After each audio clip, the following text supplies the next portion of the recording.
Praise the Lord. இயேசுவின் ரத்தம் ஜெயம். தினமும் இயேசு நிகழ்ச்சிக்கு உங்களை கர்த்தராகிய இயேசு கிறிஸ்துவின் நாமத்தில் வரவேற்கிறேன். செய்தியின் தலைப்பு: உங்கள் எதிரியை நீங்கள் தேடினாலும் காண மாட்டீர்கள். ஆதார வசனம் என்னாகும் 23:23. யாக்கோபுக்கு விரோதமான மந்திரவாதம் இல்லை, இஸ்ரவேலுக்கு விரோதமான குறி சொல்லுதலும் இல்லை. தேவ ரகசியம் பெற்றவர்களே, நீங்களும் நானும் தான் யாக்கோபு, இஸ்ரவேலர்கள், ரட்சிக்கப்பட்ட ஜனம். நமக்கு எதிராக உருவாக்கப்படும் ஆயுதங்கள் வாய்க்கவே வாய்க்காது. ஏசாயா 54:17 என்று கர்த்தர் சொல்லியிருக்க, அப்படி வாய்க்க விடவில்லை என்று வேதத்தின் சாட்சிகள் சொல்லி நிற்க நாமும் பயப்படுகிறோம். இதுதான் வினோதம். நமக்கு எதிராக ஏதாவது திட்டங்கள் போட்டு கொண்டிருக்கிறார்களோ, நம்மை பற்றி என்ன பேசிக்கொள்கிறார்கள், இதை வைத்து நாம் சுதாரித்து கொள்ளலாம் என்று விஷயத்தை போட்டு வாங்குவது இது வேண்டாம். இதற்கு ஐடியா பண்ணி எப்படி கேட்டால் உண்மை வரும் என்று யோசித்து மைண்ட்லே ஒத்திகை பார்த்து ஆயத்தப்படுத்துவதற்கு செலவழிக்கும் நேரத்தை கர்த்தருக்கு கொடுங்கள். உங்களது மனக்கண்கள் திறக்கப்படும், உங்கள் ஆவி உற்சாகமாகும். உன்னை தொடுகிறவன் கண்மணியை தொடுகிறான் என்கிறார் கர்த்தர். எவ்வளவு பாதுகாப்பு பாருங்கள். கர்த்தரின் கண்மணியை ஒருவன் தொடக்கூடுமானால் உங்களையும் அவன் தொட முடியும். உன்னை ஒருவனும் எதிர்த்து நிற்பதில்லை, உனக்கு எதிராக ஒருவனும் எதிர் பேசுவதும் இல்லை என்று கர்த்தர் சொல்லியிருக்க, நாமோ என்னை பற்றி பேசிக்கொள்கிறார்கள் என்று ஒருவரிடம் கேட்பது சரியில்லையே. 2 ராஜாக்கள் 6ஆம் அதிகாரத்தில் சீரியாவின் ராஜா இஸ்ரவேலுக்கு விரோதமாக யுத்தம் பண்ண இன்ன ஸ்தலத்திலே பாளையம் இறங்க வேண்டும் என்று தன் ஊழியக்காரர்களோடு ஆலோசனை பண்ணினான். ஆனாலும் எலிசா தீர்க்கதரிசி இஸ்ரவேல் ராஜாவுக்கு இன்ன இடத்தில் எதிரி பாளையம் இறங்கப் போகிறான், ஜாக்கிரதையா என்று சொல்லி அனுப்பினார். இஸ்ரவேலின் ராஜா தேவ மனுஷன் சொன்ன இடத்திற்கு ஆட்களை அனுப்பி பார்த்து எச்சரிக்கையாயிருந்து அநேகம் தரம் தன்னை காத்து கொண்டார். இதனால் சீரிய ராஜாவின் மனம் குழம்பி விட்டது. நாம போடுற திட்டத்தை இங்கிருந்து யார் போய் எதிரிக்கு சொல்லுகிறது என்று ஆலோசனை பண்ணினார். இதுதான் ஞானிகளை பைத்தியமாக்குவது. இருளில் உள்ளதை அவர் பார்க்கிறார், வெளிச்சம் கர்த்தரிடத்தில் தங்கும். அவருடைய காந்திக்கு மறைவானது ஏதுமில்லை. உங்களுக்கு எதிராக என்ன திட்டம் தீட்டினாலும் அது கர்த்தருக்கு தெரியும். அதை வாய்க்காமல் போக பண்ணுவார். உங்களிடம் எப்படி தெரிவிக்க வேண்டுமோ அப்படி உங்களுக்கு தெரிவித்து ஜாக்கிரதையாக இருக்க சொல்லுவார். யாரை பயன்படுத்த வேண்டுமோ அவரை பயன்படுத்துவார். பயப்படுவதோ போட்டு வாங்குவதோ வேண்டவே வேண்டாம்.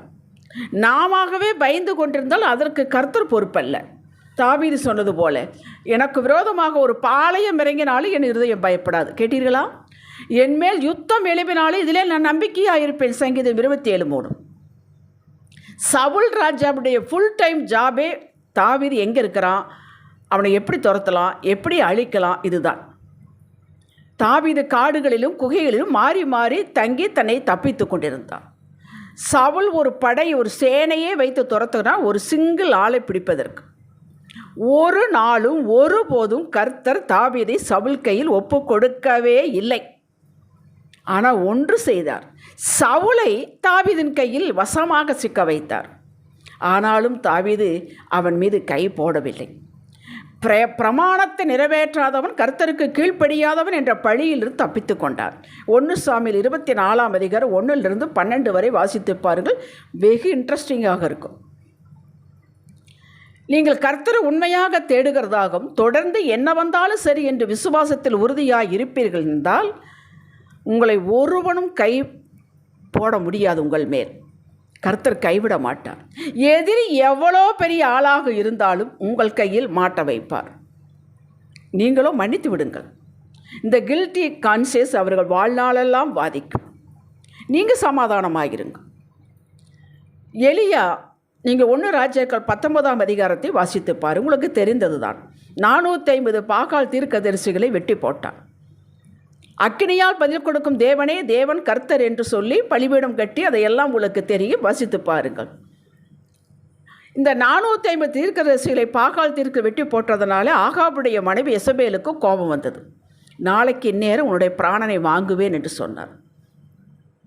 எலியா பயந்து கொண்டு ஒரு சூரச்செடியில் போய் படுத்து கொண்டான். பெரிய தீர்க்கதரிசி, அக்கினி இறக்கினவன். ஆண்டவர் கர்த்தர் ஒரு தேவதூதனை அனுப்பி அவனை சாப்பிட வைத்து தூங்க வைத்து மறுபடியும் சாப்பிட வைத்து 3 ஊழியங்களை கொடுத்து நீ போய் இதை செய் என்கிறார். அவன் செய்கிறான். உங்களுக்கு தெரியும், எலியாவுக்கு மரணமே இல்லை, ஆண்டவரை எடுத்துக்கொண்டார். உன்னை நான் கொல்லுவேன் என்ற உன்னை யெசபேலுக்கு 1 ராஜாக்கள் 21ஆம் அதிகாரத்தில் மகாவாதை, அவருடைய இரத்தத்தை நாய் நெக்கினது என்று சொல்லப்பட்டது அப்படியே நிறைவேறிற்று. எலியாவுக்கும் மரணமே இல்லை, அவரை எடுத்துக்கொண்டார். மரணத்தை சந்திக்காமலே போய்விட்டார். கேட்டீர்களா? எலியா தீர்க்கதரிசி தான் பயந்தது ஒளிந்திருந்தது எல்லாம் எவ்வளோ வேஸ்ட்டு பாருங்கள். எலியாவிற்கே பயம் வந்தது உண்டா, நமக்கு வராதா என்று எண்ணக்கூடாது. யாருக்கு பயம் வந்தால் நமக்கு என்ன? உங்கள் வாழ்விற்கு நீங்கள் தான் தீர்க்கதரிசி, நான் பயப்படக்கூடாது. ஒரு மனிதன் கோலியாத், இஸ்ரவேல் முழு படையும் பயந்தது. ஏன்? இஸ்ரவேல் படை கர்த்தரை மறந்து விட்டார்கள், வார்த்தையை மறந்து விட்டார்கள். கோலியாத்தினுடைய உருவம் அவங்களுக்கு பெரிதாக தெரிந்து அவன் சொன்ன வார்த்தை அவளை பயமுறுத்தியது.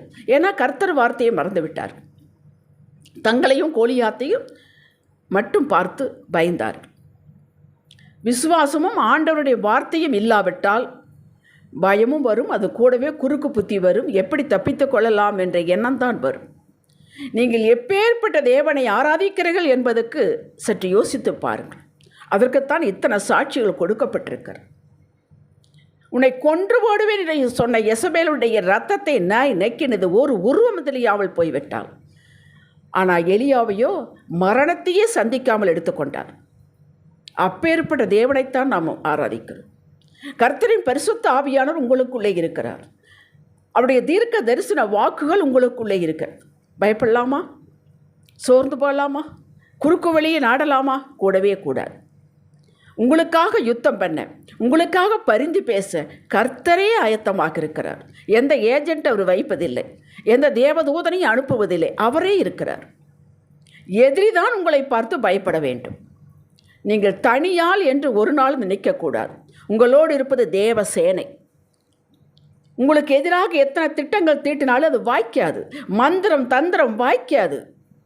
தகுடு அது வேத்தி ஒன்றும் வாய்க்காது. நீங்கள் கர்த்தரின் கரத்தில் இருக்கிறீர்கள். நீங்கள் வெற்றியாளன். ஜெயமாகவே வாழவே மறுபடியும் இயேசுவுக்குள் பிறந்திருக்கிறீர்கள். தெய்வ குடும்பத்துக்குள் இருக்கிறீர்கள். இரத்த உடன்படிக்கையில் இருக்கிறீர்கள். உங்களை சுற்றி அக்கினி வேலி அடைக்கப்பட்டு உங்கள் கண்களுக்கு தெரியாமல் இருக்கலாம். இயேசு தோற்றால் நீங்களும் தோற்று போவீர்கள். அவர் என்றென்றும் வெற்றியாளன். அவர் உலகத்தை ஜெயித்தவர். நீங்களும் உலகத்தை ஜெயிப்பீர்கள்.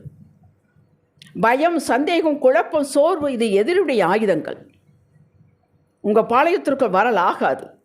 எதிரியை அவர் கையில் கொடுத்துவிட்டு நீங்கள் நின்று கவனித்து பாருங்கள். உங்களுக்கு அவர் செய்யக்கூடிய ரட்சிப்பு, பாதுகாப்பு, செழிப்பு, கொடுக்கக்கூடிய ஆசீர்வாதத்தை நின்று பாருங்கள். ஜெபிக்கலாம். தகப்பனே, உங்களது அனுமதி இல்லாமல் என் தலையில் உள்ள ஒரு முடியும் கீழே விழாது என்று நீங்கள் சொல்லி இருக்கிறீர். உங்களுக்கு கீழ்ப்பிடித்து நடப்பேன். எதிரிக்கு எதிர்த்து நிற்பேன். அறிக்கை செய்கிறேன் இயேசுவின் நாமத்தில் பிதாவே. இன்றைய சிந்தனைக்கு என்னை சுற்றிலும் அக்கினி வேலி உண்டு. என் முன்னாள் கர்த்தர் பரலோகமே எனக்கு பாதுகாப்பு படை அனுப்பியிருக்கிறது. பயப்பட மாட்டேன். இயேசுவின் நாமத்தில் ஒரு சேனைக்குள் பாய்ந்து செல்வேன். ஒரு மதிலை தாண்டுவேன். இந்த சிந்தனையைத்தான் நான் தினமும் வாழ்கிறேன். ஆமேன். ஹல்லேலூயா.